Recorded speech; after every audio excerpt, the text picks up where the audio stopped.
Kamusta? Nandito tayong muli upang mag-aral ng math. Ang topic natin ngayon ay tungkol sa graphing linear equation using slope and a point on the line. So, dapat nating alalahanin na ang slope ay ratio ng change in y at ng change in x. So, ang slope ay gumagamit ng symbol na m at kalimitang isinusulat bilang isang fraction. So, that is the rise or the change in y over the run or the change in x.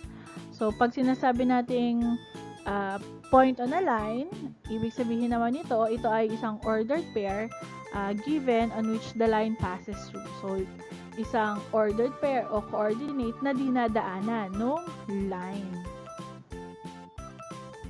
Meron din tayong mga steps para mag-graph natin ang isang line using the slope and a point on a line. Actually, isa to sa mga favorite kong paraan ng pag-graph ng line kasi hindi na natin ito ginagamitan ng computation. You simply analyze the given and graph from the given. So, anong step? Una, ipa-plot natin yung given point doon sa Cartesian plane. So, tandaan natin may isang point na given.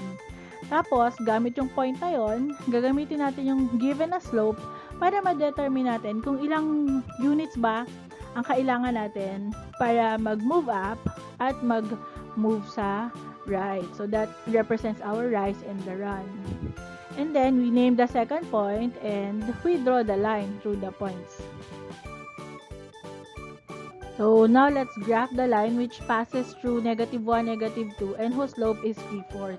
So, again, the first thing that we do is to plot the point. So, that is -1, -2. So, somewhere here. And then, since the slope is 3/4, so the rise is 3 units, and the run is 4 units. So, from the point, mag-move up tayo o tataas tayo ng 3 units. So, mapapansin nyo, from -2, akyat tayo ng -1, and then 0, and then 1 sa y-axis. No? So, that's 3 units. And then, we run 4 units. Okay? So, mapapansin nyo, so from that point, 4 na units ang itinakbo natin. And then, we identify the second point. Ito na po yun. Which is 3, 1. And then, we draw a line through the points.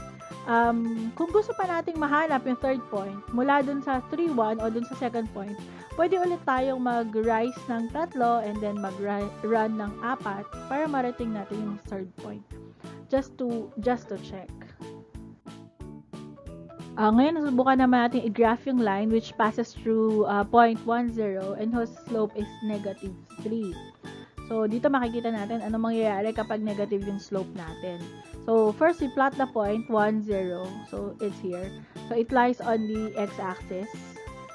And then, since the slope is -3, so, understood yun na may denominator siya na 1. So, ang rise natin ay 3 at yung run natin ay 1. So, we could just rise ng 3.